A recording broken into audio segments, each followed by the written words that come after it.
Hi everyone. It's another sunny day here in England, sunny but cold, and we're back inside recording another episode of Shouting into the Void, because A, we don't have social lives, B, we don't need social lives. It's true. So this is a show where every week we go and watch a episode of New Who, the new series of Doctor Who that started in 2005.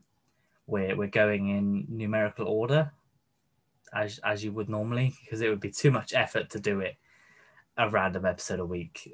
If you do that, I have a lot of respect for you. It would be fun though. But deciding on the episode will be a nightmare. So to make things easy, we're going as it came out, and that brings us to today's episode, which was the first one in series 2. Technically it's not, but it is New Earth, which is the first episode, the first proper episode of series 2. Obviously, the first one, in all accounts, is the Christmas special. But that was the year before, and it's not really part of the series. So this is the first one with David Tennant and Rose actually being a doctor and a companion, rather than just some sort of weird Doctor Light episode. And it's not set at Christmas. No, he's had his cup of tea. He's all good to go. He's ready to go. So yeah, in this episode, Rose and the Doctor travel to New Earth in the year, I think it was 5 billion and 23, I think. 23, that's it. Because I was like, oh, it's only 5 billion and 7 years away from us. Only. Yeah, I know. So this is set after the Earth has exploded in End of the World. Because in this episode is also the returning Cassandra from that episode, and the Face of Bo, also from that episode. So it's a real reunion episode, this one. So yeah, there's not much to explain really. They go to a hospital. There's some cat nurses curing people, and there's a mystery as to how the hell are they curing these people, because they shouldn't be able to. But yeah, that's it. So what did you think of the episode? It's an episode of Doctor Who. Mm-hmm. I mean, it's fine. Like, I was entertained for the most part. I think if this had been an episode in the middle of a series, I'd been like, yeah, it's fine. It's there. The fact that it's episode 1 feels a bit underwhelming to me personally. There are a lot of things that really annoyed me, like little nitpicks compared to previous episodes. I don't know why some things really bothered me, but we'll get on to some of them, I guess. I didn't have enough room to write them all down, but yeah, it was still fun. I think going for a more comical angle for some of it, I think was a nice change. I think David Tennant and Bay Piper were great. It was a clever idea, I think, to bring back elements of Christopher Eccleston's run to remind you that this is the same Doctor, if people still aren't sure. And yeah, I think the world that it was kind of set in was a lot of fun.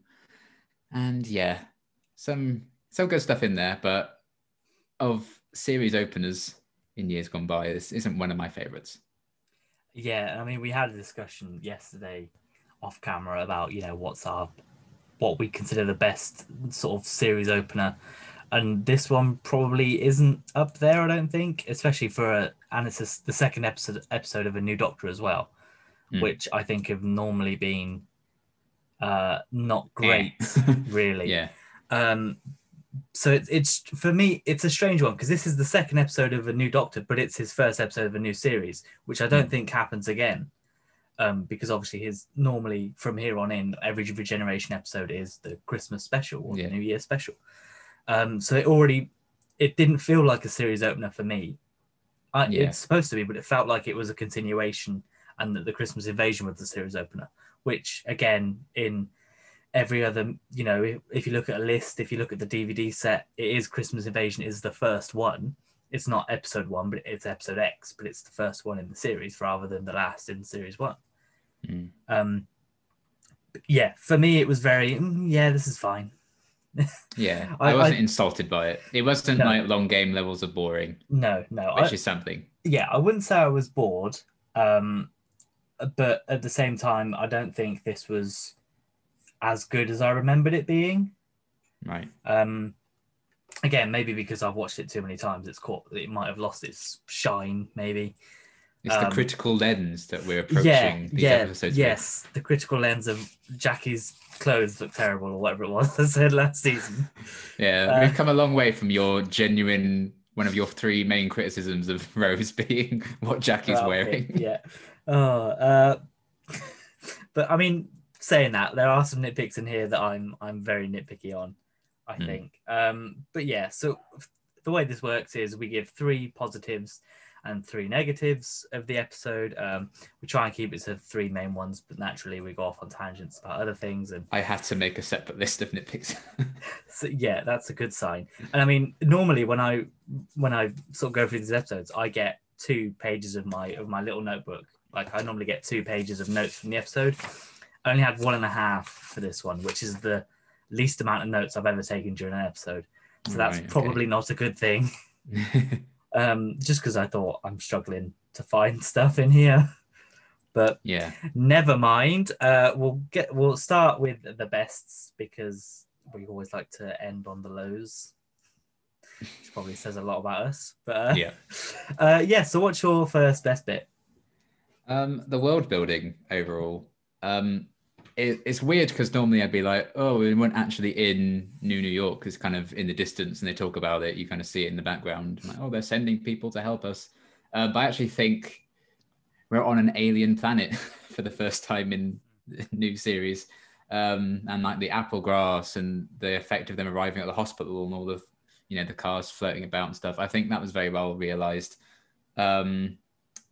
How it all looks, it's kind of a separate note that I have later on, but like the look and feel of some of these aliens and stuff, I think was really inventive and very clever.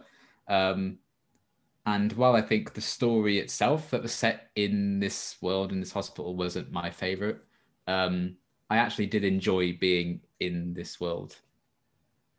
Yeah, I mean, that's fair enough. I do think the city looks great when they show it, like in the background. Like the design of it looks great, and we do kind of get more of it next series in series 3. But yeah, and it also builds on last series where we saw the end of the Earth. Now it's kind of saying, hey, look, it's kind of like the Doctor. It's a new Earth, but it's still the same Earth. It's the same things there.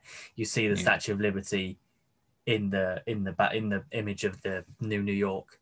It's even called New York and New Earth, so it's not as if it's the same as what we're used to, even if it is an alien planet. So I think that the sort of world building it did with the New York Police Department turning up at the end, I thought was interesting because they could have just left and that be it, but the fact that they sort of kept that in sort of adds more effect into it. And I think I'll bump up one of my best now because I did put sort of like the set design and the sort of, especially the makeup and the alien design. Yeah. In this, not just the cat nurses, which look amazing, to be fair, like except for the CGI flaws, but we'll come on to that. Like just the design of that, the infectious people, they looked great. The pods they were kept in, they looked great as well.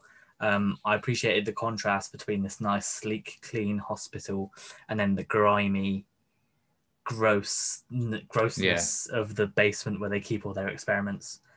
And yeah, you felt that this was an actual hospital that people came to when they were sick in the city. Admittedly, it didn't have the shop, which might have sold it a little bit more.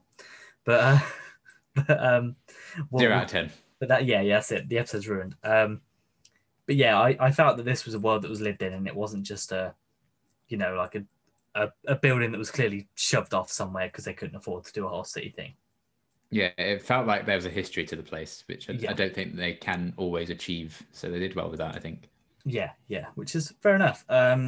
Yeah, I can appreciate the world building in this, and even like the continuation, I guess, from previous series. So my sort of first best, although it's technically the second, is David Tennant.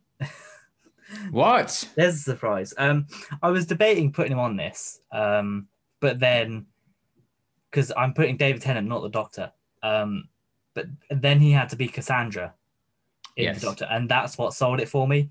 Because before that, I was like, yeah, it's a good performance as a Doctor, but then when he had to be Cassandra in the Doctor's body. I was like, this is great. This is some amazing acting, because it made you. I didn't think, oh, it's the same character. I generally thought, hey, that's actually Cassandra in him now.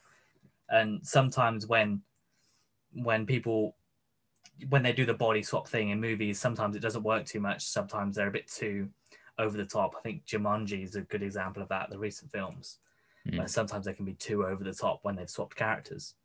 But in this one, I truly believed that Cassandra was in David Tennant.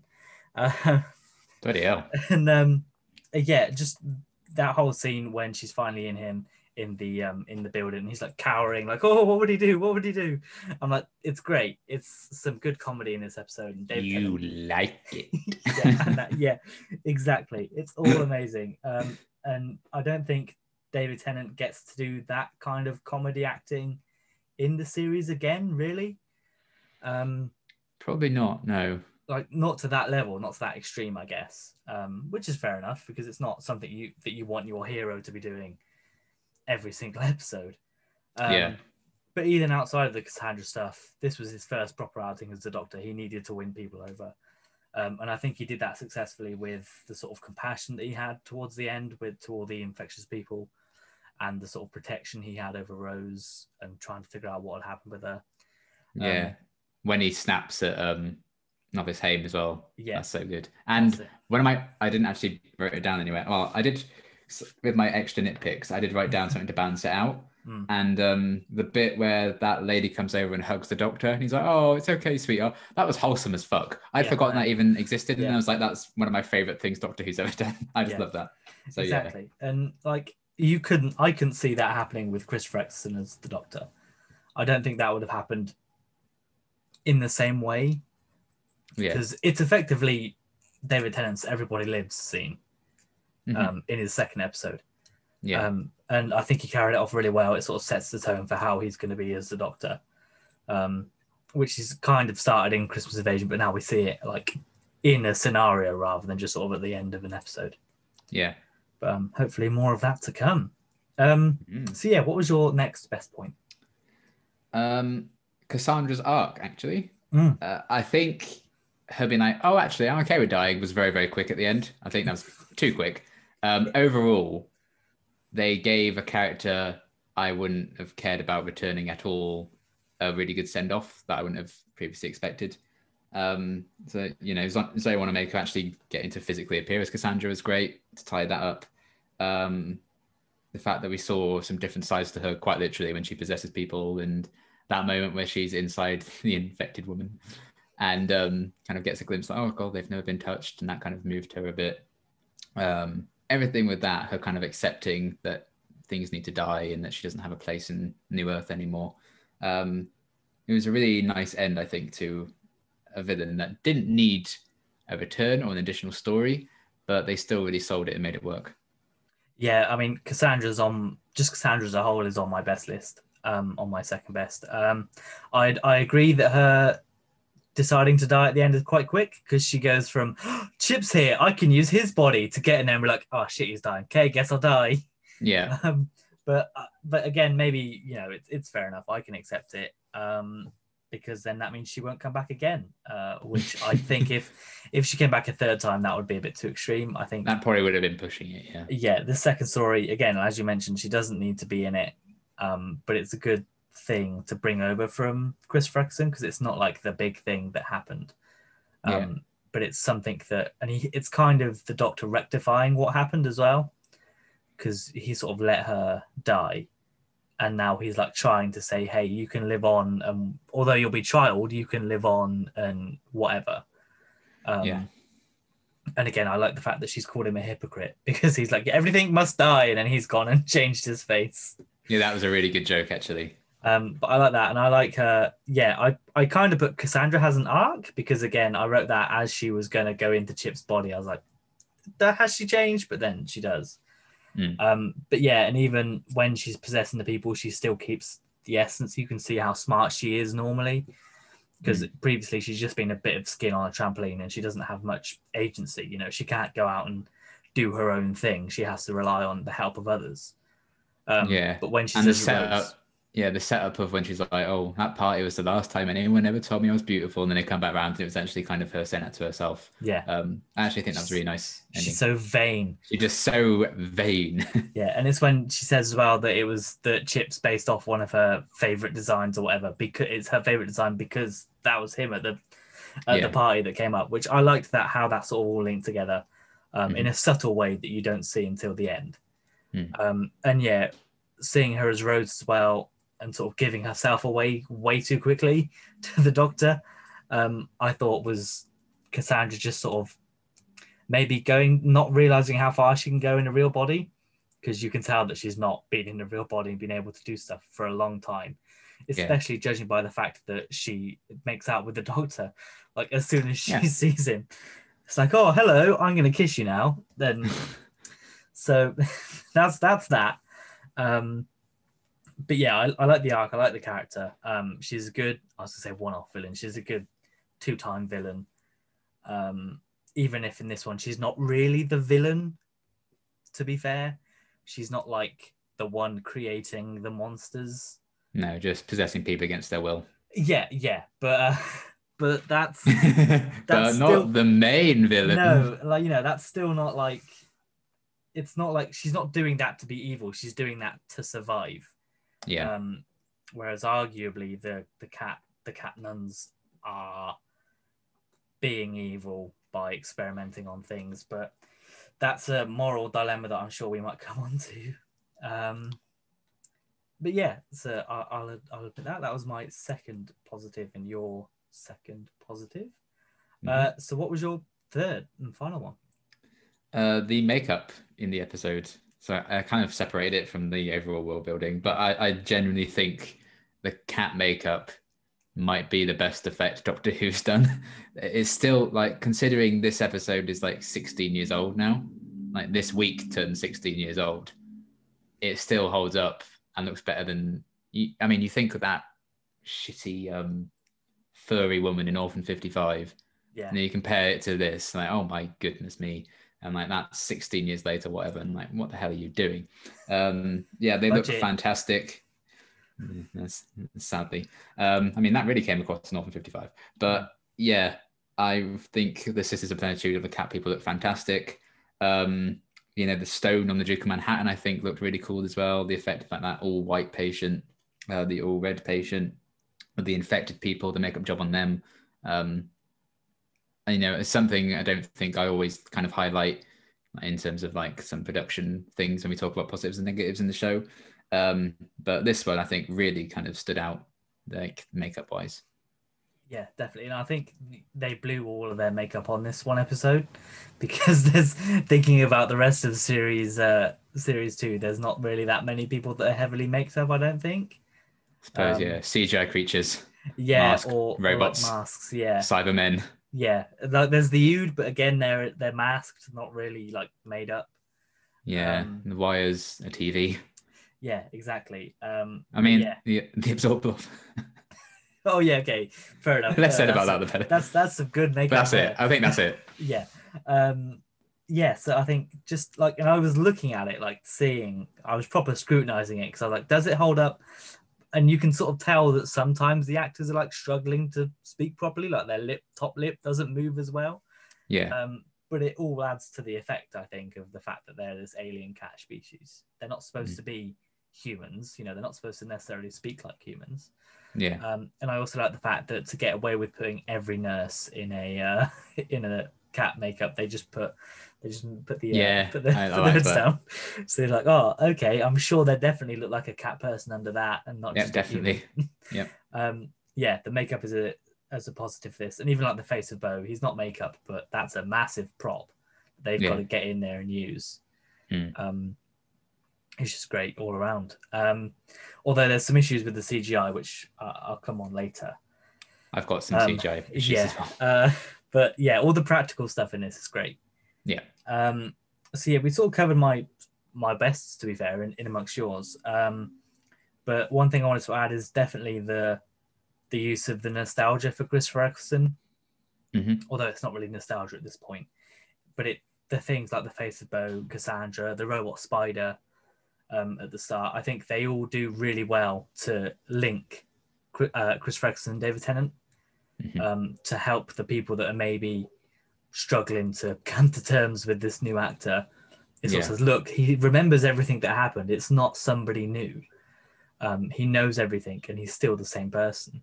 And I think that's also helps Rose as well. Especially because at the start of the episode, Rose is also very shocked about the cat people. She's like, oh, they're cats.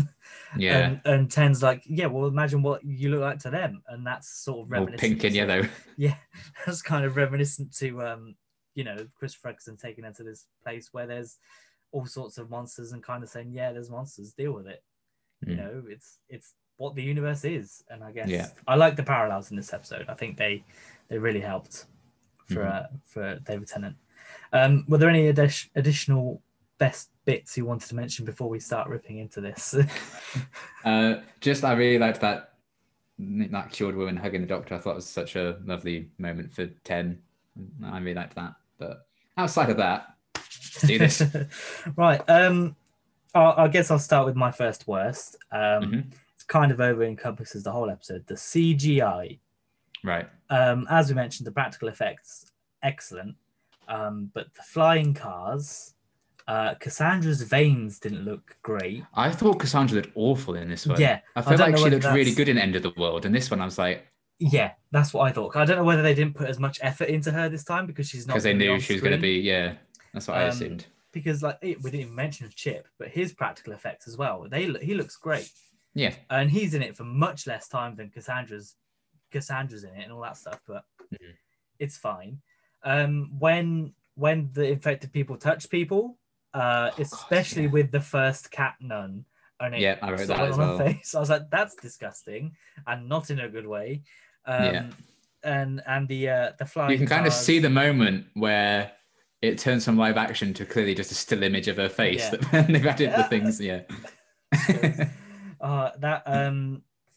What else was there? The steam when they're going around and touching each other. That's really bad steam.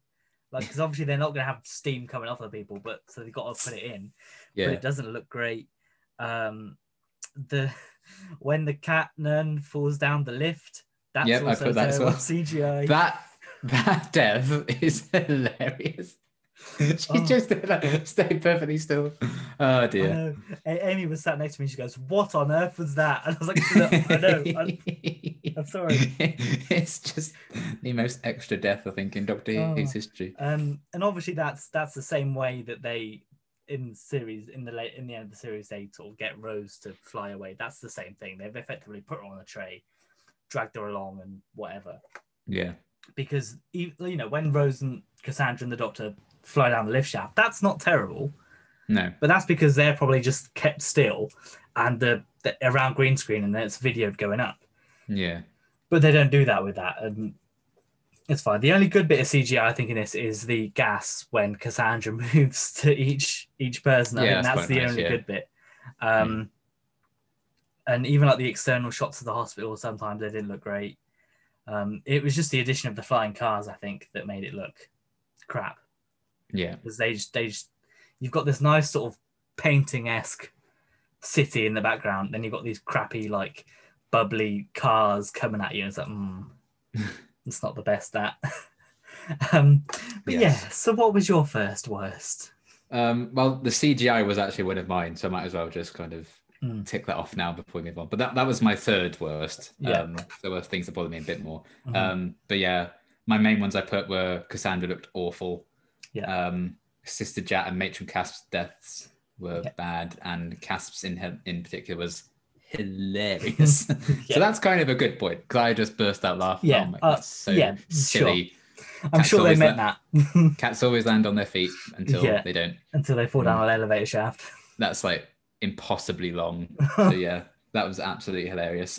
So yeah, a lot of the CGI I was like took me out a little bit. Yeah, that's fair. I think the CGI gets better going forwards. I can't remember too much. I'm looking forward to seeing how the werewolf holds up in the next one. Yeah, I think there's a fair few bits coming up. The werewolf, the Krillitane,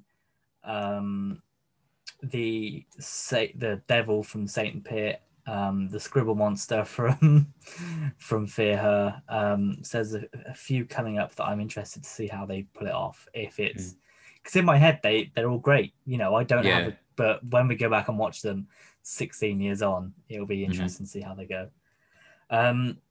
So my sort of next worst is the resolution. Because apparently you can just put all of the cures into one. This is my number one. Okay. It's not a good thing to tell kids. Yeah, all the medicine works for everything. Just put it all together and have it. It's fine. So stupid. I like that it's sort of set up at the start with the disinfectant in the lift. I like that pays off. Yeah. It just doesn't. Just the transmission doesn't make sense. No. Medicine doesn't transfer touch to touch. Infections do sometimes, but medicine doesn't. It was very much, oh dear, we have like 3 minutes of the episode left. Yeah. And we can't go and inject everyone. We can't get the whole population in this lift, so just pass it around. And it's like, if you could just spray people and they'd be cured, why are there people in the hospital? Why don't they just come in, you spray them and they leave again? They just be like, I'm going to plug this thing in the lift into the air filter, and then boom. And it'll work. I mean, it's not. It doesn't ruin the plot, I don't think. I can accept it. I can suspend my disbelief. I don't like suspending my disbelief for it. But I'll happily do so because it's like they've written themselves in a corner. There's no other way they can get out of that without the doctor saying. Yeah, clearly something is wrong when we can accept cat people, we can accept New Earth, we can accept a skin lady possessing people, we can accept, people being grown, given every disease in the galaxy. Yeah. But there's an issue with how they resolve all of that. I feel like something must have gone wrong there. And I mean, again, it's sci-fi, so you can say whatever you want and say, yeah, that's just how medicine's transferred nowadays. Fine, I don't care. If you gave me a line of dialogue saying that, I'd accept it. Because A, I'm not a scientist. B, I'm not 5 billion years in the future or whatever it was. So who knows? Yeah. But it did feel a bit quick. And it felt like, shit, we've got all these infectious people. We need to get rid of them. So how are we going to do it? Yeah. But it's fine. So yeah, that was your first worst? Yes, I put curable solution is dumb. I think the episode's big problem was that they wrote this issue way too big than it needed to be. I think that the problem they had to solve was just too massive. Like, why say, oh, they've got every disease in the galaxy, these people, and yet from one ward in a hospital, they can gather everything they need to make a big solution. Like, different wards will cover different diseases. Why would you not get the cures? But yet all the cures from one ward, put them all together, that's still going to work in the precise way. It's dumb. It's stupid and dumb, and I hate it. And I think passing by touch was stupid. I think just the cure problem as well. Like, the infection rate for some people, they get infected, then they're a zombie. And then some people get touched and they die straight away. Like, there's some inconsistency with that, like what's going on. And then ultimately, we have like, a brand new human race. Well, bye. We're going to resolve Cassandra's arc now. Let's never explore this brand new race of people again. Okay, bye. They'll all need like education because they're all looking at him like they haven't got a clue in the world what's going on. Like, they're like, oh, alive? And then it's like, right, so you have to set something up for that. You have to set up education centers. You have to set up healthcare, everything. You're going to need this for these people. Nah, it's fine. That's a problem for they all just get humans. Killed by the bliss virus in Gridlock anyway. Yeah, it's probably fine. It's fine. They've got like a year left. So, I agree. Shockingly, thinking about it, I don't know whether because Shaun of the Dead I think came out in 2005, so I don't know whether they were trying to feed off of how good of a film that was. Maybe thinking, hey, there's zombies in this one. Zombies. Maybe, but yeah, you didn't like. There was no need for them to for the zombie plague people to escape. Yeah, like I know Cassandra sort of did the one corridor to prove a point, and then they broke everyone else out. But they don't do anything other than slowly shamble towards somebody as they run away. Like, they killed 2 of the nuns, but there's still every other nun left in the hospital. and then maybe the other nuns, if they even got touched, would get cured anyway. And yeah, I don't think it's all very messy, and I have some fun facts kind of relating to why. Yay! This was played with production issues and delays. Oh, of course it was. So I think it shows for sure because they cut a lot out of this episode. Yeah, that's fair. Yeah, so as if you couldn't tell, we're not too much of a fan of the resolution. No. I was thinking of another worst. Oh, right. I'm not sure if the moral issue at the center of this story works. Right. I think it all depends on how you feel about genetic experimenting and, you know, trials of cures and viruses and all sorts of stuff. Because part of me sides with the cat nuns, because I'm like, yeah, they've just created things to test out diseases and cures on. You know, it's not like they're stealing babies and experimenting on them. I think it's like when it gets to the point where they clearly have some sort of consciousness now, you're like, maybe they should stop now instead of just frying them and carrying on. Yeah, but I don't think Cassandra knows that, and I don't think the Doctor knows that, because that's only one line that's mentioned between the cat nuns. Yeah. And it's only one person that's sentient, I guess. Yeah. But yeah, so I don't think it hits home quite as well as they want it to. Because I, for one, am very much in the middle of, it's not great, but at the same time, have you seen how many people they've managed to save? So I'm stuck in the middle of that. I don't think it came off very well for myself. So I don't think it's a good moral center for the story, if that's what they were trying for. Especially one that tries really hard to be quite funny as well. Yeah, and it's like this is the second time in 2 episodes we've had 2 iffy moral choices, I think. Because obviously we had Harriet Jones and did she do the right thing last time? And now it's have the nuns done the right thing this time? I think we stop with that now. I don't think there's maybe you get that with the Cyberman 2-parter. But I don't think we get any dodgy moral choices coming forwards next. I don't think there's one in the werewolf episode because it's either a werewolf or bust. So I suppose How do you feel about Queen Victoria's Dark in Torchwood? Yeah, was she right? Exactly. But yeah, so I guess it's kind of a nitpick for me. But it's fine, I guess. Young me was like, ew, it's gross. They shouldn't be doing that. But me that's lived through a plague is like, yeah, maybe it would be good to have a cure for everything. This really hit different in the pandemic, didn't it? When they're like, quarantine the hospital. We can't let this get out. People in that city will die. I was like, oh dear. But yeah, if this happened now, I wouldn't complain if they'd got a cure for everything. Imagine having a cure for everything. But I guess that's maybe. I suppose at the very least they probably should have disclosed told the general public, and be like, okay, how do we proceed with this now? Yeah, I can accept there's maybe an ethical issue around that, but I don't know. I'd rather have the cure than have millions of people die of something. But that's me, I guess. So what was your next negative?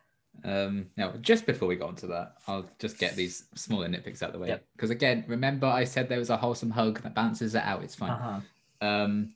I mean, it's very forced, the fact that the Doctor and Rose get separated in the lifts at the start. Come on. And then Rose Classic comes out miscommunication. Rose comes out the wrong lift, and when she gets to the bottom. Cassandra and Chip got all this technology and this footage of her somehow, and they can override the lift controls somehow. Fine. The fact that the diseased man slamming his fist into one console in his whole complex opens every single cell with the diseased people. I think, to be fair, I think that's a sci-fi problem in general. I don't necessarily think that's but that's still a problem. It's still one of those things. Just because everything does it doesn't make it okay. It's like, does smashing a panel mean the doors open? Does it mean the doors stay closed? Depends on the scenario.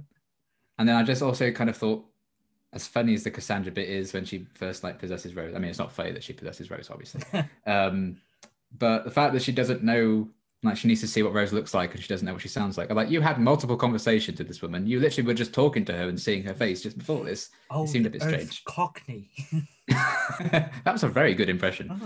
So yeah, that was kind of weird. But my actual complaint here The face of Bo was pointless. Yeah. He did not need to be in this. I've got a face of Bo. He didn't interact with the Doctor in the previous episode, and yet he's like, "Hello again, old friend." I know because they retcon it basically next season with that is Jack, blah blah blah. Apparently, but that seemed like a weird choice to bring him in at this point anyway. Because we're like, well, that's a background character from the end of the world. You could have just had the Doctor and Rose just land here. He didn't need to be summoned, and then he was like, "Well, Hi. I'm dying. Oh, actually, no, I'm not. I'm good now. You've opened my eyes and you've shown me that there's more to live for, so I'm just fine," which completely undermines the science of the solution that came just before, where they had to make a whole concoction to cure these dying people. Yeah. And he's like, "I'm cool. Okay, bye. Okay, bye. See you next time." Yeah. And again, there are some fun facts. There was a reason the face of Bo was supposed to be in this episode, but once things changed, you should have just got rid of him altogether. I think he was completely pointless. Yeah. Yeah, face of Bo's on mine as a nitpick. I think it changes. Him being there changes for me now that I know that it's supposed to be Jack. I think it's not as weird that he's in it now for me. I don't think, because in my own head canon, I can pretend that he knew the Doctor had to be there, and he knew the only way the Doctor would go was if he sent him a message or whatever. I can accept that. It's fine. Again, I think he's also there to partly link between the Ninth Doctor. I don't know how much of a cult classic the face of Bo became after his appearance in episode 2 of the first series. That's why I think it's such a weird choice. Like, you already have Cassandra, you have Rose, you have Jackie and Mickey at the start. It's only because they couldn't bring back the Mox of Balhoun, so they had to bring back somebody else. Yeah, he was the next one. A character who actually had lines in the end of the world. So that would have been made more sense. Or even like a Forest of Cheam person, one of the brothers who survived. Yeah. That probably would have made more sense. But I guess knowing that it's Jack, I kind of accept it. But he was expensive to make, so they needed him in multiple episodes. Yeah, that's it. I mean, it's fair enough. And it also teases I'll be back again, bye. Just leave it. That might be a better story to tell. I can't wait till you tell that in a year's time. Yeah, it's literally over a series later we find out. But it's just maybe it turns out the face of Bo is dying. Like, just say he's sick, just change that. He's a bit ill, and then he better. He gets better because everyone else was cured, but he's just like he's dying. And then he's like, no, I'm fine. Yeah, especially because they're like, he's just dying of old age. I'm like, there's not a cure for old age. Like, okay, he's in a hospital, fine. It's like there's nothing much for me to do, whatever. But you can't just cure someone of old age. So we need to make this like super cure to save all these disease patients and save all the other patients using the disease ones in the hospital anyway. But you can cure the face of Bo with the power of the Doctor inspiring him. Just get up and go. Fine, bye. Yes, the face of Bo is definitely a strange addition.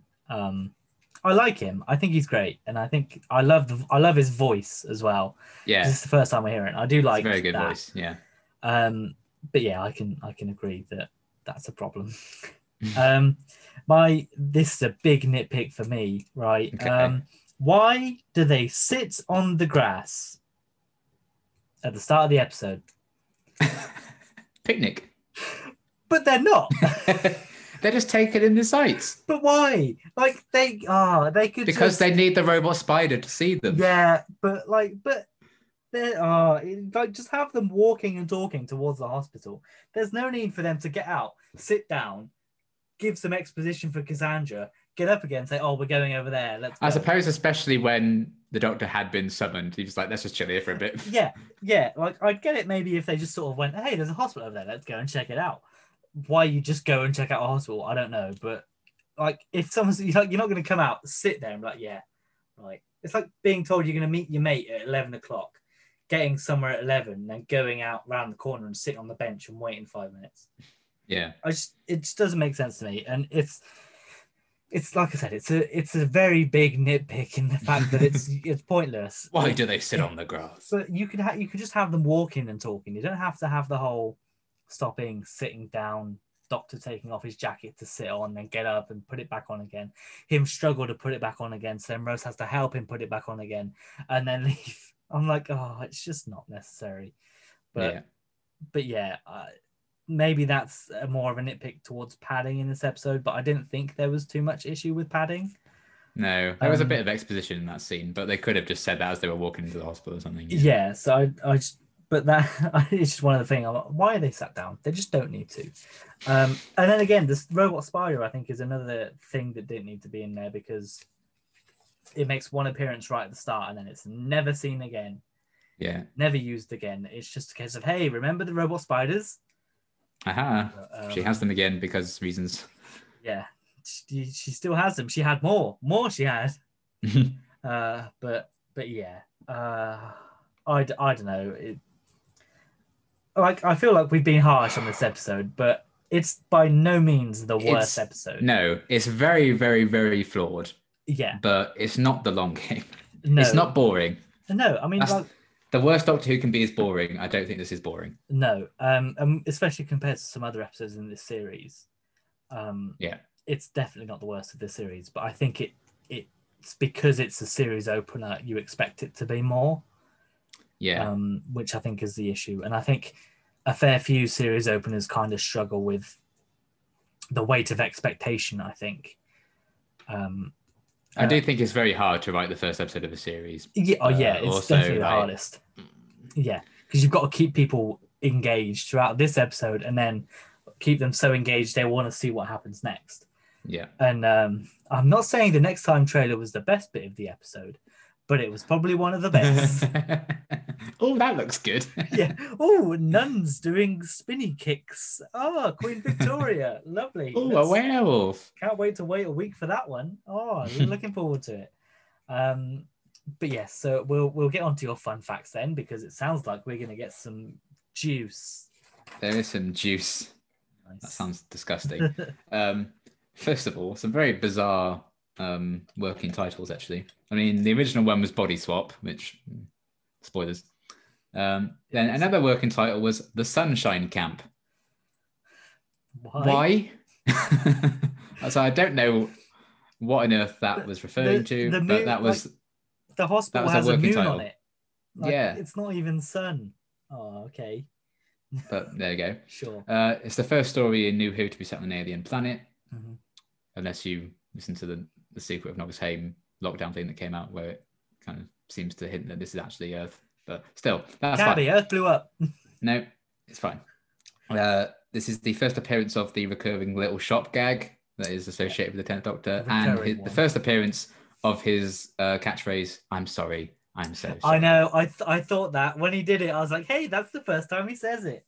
It is. And then it's become a meme now because he says it so many times. Let's do an "I'm sorry" counter. I'll start one now on the. Okay. I'm sorry. We've got 1. Let's see how many we get to at the end of this series. 1 out of 2 episodes. There we go. Then the footage of the lift going down that Rose is in is just copy and pasted from Rose, which I think is quite funny and saves some money. Yeah. Oh, this is a juicy one. The Face of Bo was originally going to die in this episode and tell his secret. Right. And the Doctor was going to have to kill all the patients to save the day. But they changed that and gave a stupid solution instead. But the reason the Face of Bo didn't reveal the secret and die was because Billy Piper announced her decision to Russell to leave at the end of this series. So he thought, I'll save the Face of Bo's revelations for next series then. So there you go. That's why the Face of Bo was supposed to be in this episode. So at this point, does Russell know he's going to bring the Master back in the next series? I assume he does, if that's what the secret's going to be all along. I guess so. I imagine he knew there was going to be a plan to bring him back. Yeah, which makes sense. But yeah, I don't know why that would have... don't know. I think, maybe it is weird to have planned to reveal it that early when you're not going to pay it off for like another... Yeah. Basically a whole another 2 seasons, yeah. Unless maybe if Billy Piper wasn't going to leave, they would have done the Master 2-parter this series and Doomsday would have been the following series. So maybe it would have paid off. Because obviously Doomsday is only Doomsday because Rose leaves. Like they probably wouldn't have done that if she stayed. Yeah, they wouldn't have written her off if she stayed. Yeah. Maybe, you never know. That'd have been something. So yeah, that was that. That's why the Face of Bo was in this episode, but they should have just cut him if they decided against doing that. Yeah.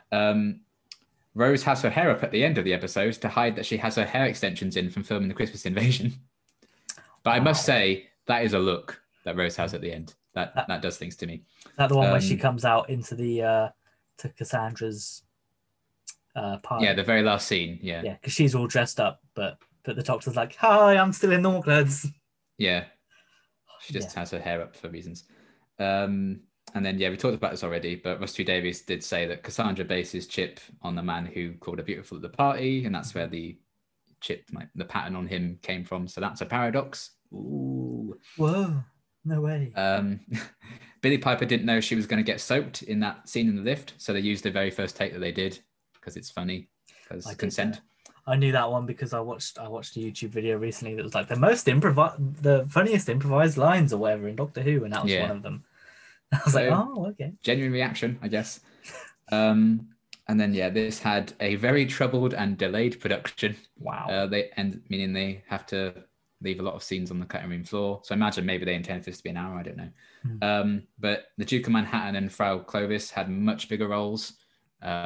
Originally, the Duke of Manhattan refused to help the people, defend from the patients. And Frau Clovis was like, wow, you suck. I'm helping. But they basically just swapped their roles.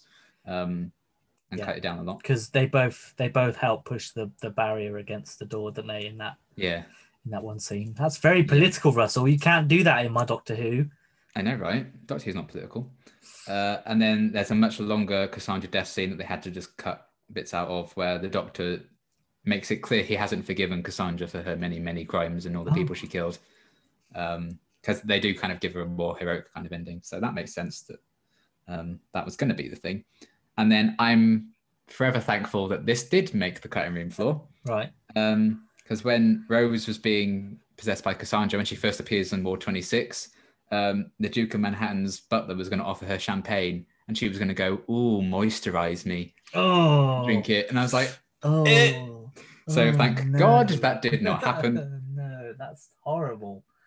Yeah. Oh, and then Chip was actually originally conceived as a dwarf named Zagat, but when they realized that he's going to need a much bigger role in the episode, they're like, well, we need to make this a bit cheaper. Let's cast a human and call him Chip. We need to get a real person in rather than a small man.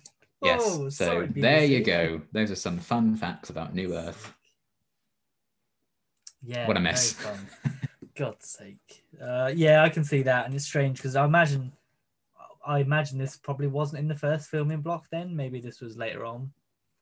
I think it was maybe a bit later on, perhaps. Because it seems mad if they started the series off in that. Then I'm surprised it turned out as well as it did.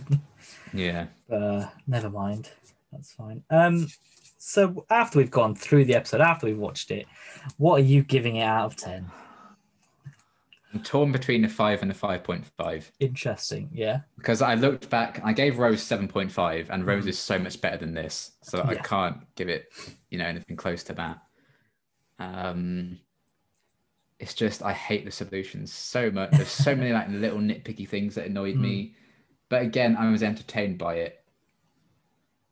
And I don't think it was boring by any means. And Cassandra was good. I think I'll go 5.5. I've gone for a 6. Okay. So we're not too far away. Because again, I was like, is it a 6 or a 5? I was like, it's not a 5. It's not a 5, as if a 5 is a 1. Maybe we should have just done our rating system 1 to 5 instead of 1 to 10, but it's fine. Maybe 5 is average, so yeah, it's just above average. I mean, like you said, I enjoyed it. I didn't feel like it was taking ages. I wasn't bored. I'll happily never watch it again. It's not going to be one that I'm going to go back to now. And even if I was to rewatch series 2 again, I'd probably start with episode 2 at this point. But it wasn't terrible. It's not the worst episode in this series. It's not the worst episode we've watched so far. There are definitely worse. The second worst for me, but it's probably, this must be the third. Maybe I don't know where it sits with mine. I gave it a 6, but I don't think I've given any others 6. I think you gave The End of the World a 6. In which case that's fair enough. Yeah, you're consistent with the Cassandra and Face of Bow episodes. I think they're about the same. I haven't written down. I might have given Father's Day a 6 or a 6. I can have a look. I can look it up. Yeah, just looking at my notes. Because let's see how much you hate Doctor Who. It's not the worst. It's just End of the World a 6. You gave Father's Day 6.5 and Long Game 4. Those are your 3 lowest. Yeah. So I feel that yeah, Father's Day is better than this one. I'd rather watch Father's Day again. I'd probably rather watch End of the World again. Although End of the World, I did get a bit bored with at times. So I don't know I don't know what that says, that I'd rather watch the one that I got bored by than this one. But that's a savage 5.8 out of 10 on average for this episode. Well, starting series 2 off well. Yeah, it's off to a very good start. But maybe it'll get better. But to be fair, I adore the next episode. So yeah. Well, I mean, it's a strange, because I think about the first 4 series, and I do think series 2 is bottom of the list for me. It is for me as well. And I couldn't place the other 3. I think series 4 just about edges in front. 4's my favorite. But then series 3 and 1 are probably about the same. That might change when we get to them, but I don't know. It's fine, I guess. Obviously, watch it if you want to do a whole rewatch of Doctor Who. Don't skip it. It's not worth skipping. It's worth a watch. Yeah. But if you're looking for an episode just to put on, put someone else on. Yeah. Don't bother with this one. But yeah, that's it for this week, I guess. Next week it is Tooth and Claw, which is one of Liam's favourites. Underrated gem. Which I haven't seen in a long time, to be fair. It's been a while. It cured my fear of werewolves, so I love it. Is that good? Yeah. But surely I'm over it now. I was like, yes. But surely that wasn't so bad. But surely, yeah, exactly. Isn't that the problem? Surely the werewolf should be scary and make you. I mean, I think it is creepy, but it was like I was just scarred by watching the Thriller music video when I was little. Yeah, that's fair enough. To be fair. And I was terrified of this episode airing. It's like, I don't know if I can watch it. There's a werewolf in it. But I was like, you know what? I had fun with that episode. I'm okay. It's like that episode of Sarah Jane Adventures with Bradley Walsh as the clown. Yeah. It's like, no, thank you. Sorry about you. Yeah, Tooth and Claw, the Doctor and Rose visit Victorian England, and they come across a werewolf and Queen Victoria. As you do. As far as what I can remember, I remember liking it, but I also remember liking New Earth, and we've seen how that went. So I mean, you didn't dislike it. No. 6 out of 10 is a decent score. Yeah. And I know episode 2, episode 3, episode 4, episode 5, and episode 6, I think are all decent episodes of series 2. I think as soon as we pass, I think it's a pretty strong run for a good while here. Yeah, and then we'll get to the other dodgy episodes soon. But yeah, I'm looking forward to it. I hope everyone else is. And I hope I still like it. Could you imagine? Like, this so is terrible. The CGI werewolf is horrific. I don't like it anymore. Oh, please be good. It's brought back my fear of werewolves. Goodbye. Yeah, that transformation was horrible. I hate werewolves again. I've made a mistake. But yeah, that's it from us for this week. We'll probably be back in the middle of the week for some other bits. But yeah, whatever comes next, we'll see you then. Bye. Bye. It's me, I'm a man. Young. So many parts. And hardly used. 2 hearts. Oh, baby, I'm beating out a samba. Get out of him. Ooh, he's slim. And a little bit foxy. You thought so too.